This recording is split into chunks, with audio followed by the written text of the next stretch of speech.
एक ऐसा रहस्य जो हर कोई जानना चाहता है। क्या सच में श्री कृष्ण ने 16,108 रानियों से विवाह किया था? क्या यह केवल एक पौराणिक कथा है या इसके पीछे कोई गहरी सच्चाई छिपी है? अगर हाँ, तो आखिर क्यों एक ही व्यक्ति ने इतने विवाह किए? यह सवाल हर किसी के मन में आता है।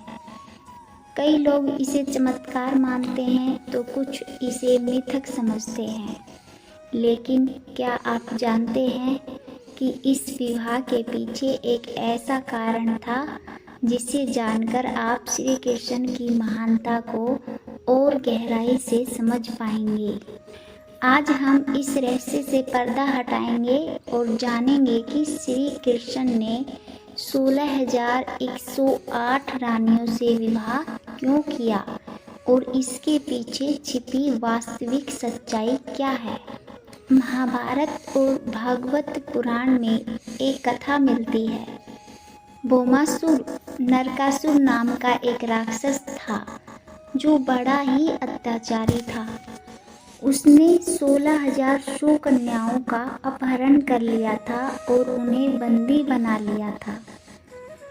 भौमासुर की क्रूरता इतनी बढ़ गई थी कि देवताओं ने श्री कृष्ण से सहायता की प्रार्थना की। तब भगवान श्री कृष्ण अपनी पत्नी सत्यभामा के साथ भौमासुर का वध करने गए। युद्ध में सत्यभामा ने भौमासुर का अंत कर दिया।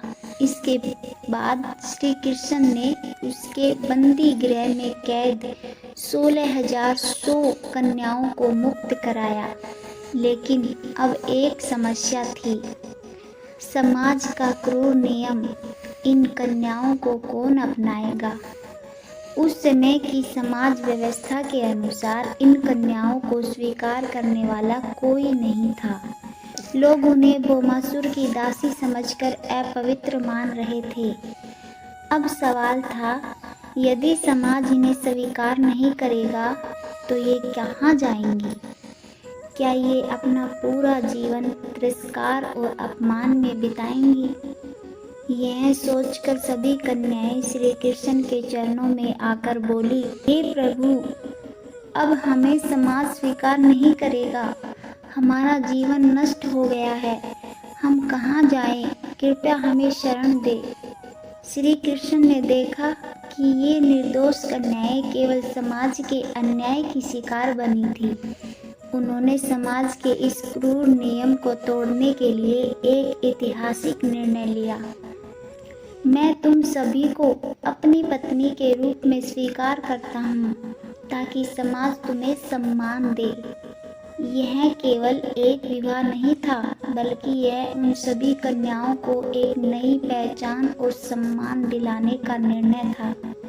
लेकिन यहाँ एक और प्रश्न आता है, क्या श्री कृष्ण सच में 16,100 रानियों के साथ गृहस्थ जीवन व्यतीत कर सकते थे? उत्तर है नहीं। श्री कृष्ण एक दिव्य पुरुष थे। वे योगेश्वर थे। उन्होंने प्रत्येक रानी को उनके सम्मान के लिए पत्नी के रूप में स्वीकार किया। लेकिन वे स्वयं द्वारका में अपनी 8 प्रमुख रानियों के साथ रहते थे। इन 8 रानियों को अष्टभार्या कहा जाता है। 16,100 कन्याओं को विवाह के बाद सम्मानित स्थान दिया गया। लेकिन श्री कृष्ण स्वयं उनके साथ व्यक्तिगत रूप से नहीं रहे।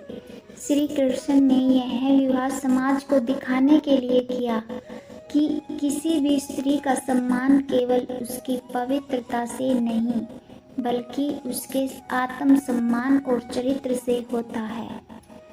उनका यह कार्य उस काल में अन्यायपूर्ण सामाजिक नियमों को तोड़ने के लिए था। उन्होंने दिखाया कि अगर समाज किसी को स्वीकार नहीं करता तो उसे असहाय नहीं छोड़ देना चाहिए। यह विवाह केवल दैहिक नहीं था, बल्कि यह कर्तव्य और धर्म की रक्षा के लिए किया गया था। बहुत से लोग इस कथा को सही ढंग से नहीं समझते और सोचते हैं कि श्री कृष्ण ने व्यक्तिगत सुख के लिए 16,108 विवाह किए, लेकिन सच्चाई यह है कि उन्होंने यह विवाह केवल उन कन्याओं को समाज में स्थान दिलाने के लिए किया था। यह विवाह संपूर्ण नारी जाति के सम्मान और गरिमा की रक्षा के लिए एक महान उदाहरण है। श्री कृष्ण का 16,108 रानियों से विवाह कोई भौतिक प्रेम कथा नहीं, बल्कि एक महान सामाजिक संदेश था। उन्होंने उन कन्याओं को समाज में पुनः स्थान दिलाने के लिए यह निर्णय लिया।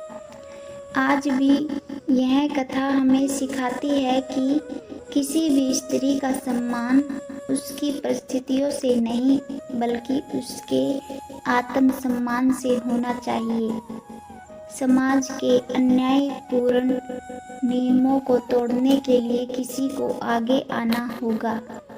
श्री कृष्ण का प्रेम केवल सांसारिक नहीं, बल्कि एक दिव्य प्रेम था।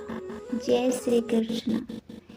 अगर आपको यह वीडियो पसंद आई तो इसे लाइक करें, शेयर करें और हमारे चैनल बोलती कहानियाँ को सब्सक्राइब करें।